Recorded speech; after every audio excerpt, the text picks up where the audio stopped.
A shooting has occurred in Colorado Springs at the Planned Parenthood facility. The shooting took place inside of the facility on Black Friday. Robert Louis Deere is responsible for the shooting that has occurred. Robert was inside of the building for a total of 5 hours before the police were able to go in the building and take him into custody. As of now, he is responsible for the death of a police officer and 2 civilians.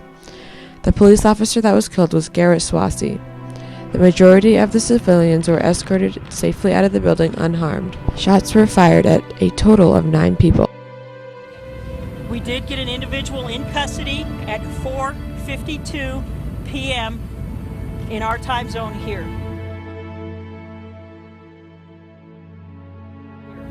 That individual has been transported away from the scene, and obviously we're going to start our investigation from there. It is very likely that Deere will be facing many charges, such as the death penalty. Lieutenant Catherine Buckley from the Colorado Springs Police Department was able to keep us updated throughout the day of the shooting. At this point in the investigation, investigators have found that he acted alone, and witnesses are being interviewed about the attack. Earlier there was no communication with the suspect.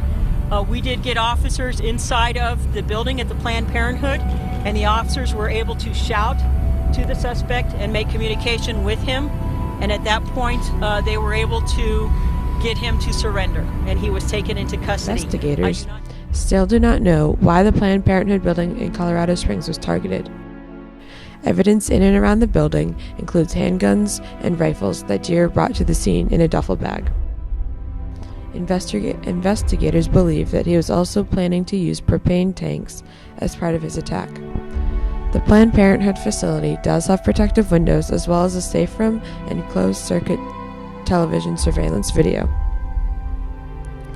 Before the attack on Friday, a private security guard posted at the facility had left when his shift ended. No guard was on duty at the time of the shooting.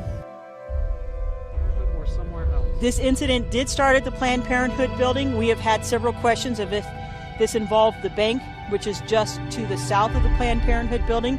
We did have victims that left the Planned Parenthood building and made their way to the bank. As of now, Deere is being held in the Colorado Springs jail without bail. Deere appeared in court on Monday wearing a padded vest and keeping his eyes closed.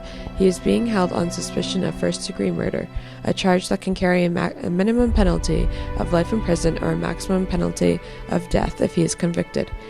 His next hearing will take place on December 9th. Thanks for tuning in. This has been Grace Mack reporting for Flyer News. Let's take it back to the desk now.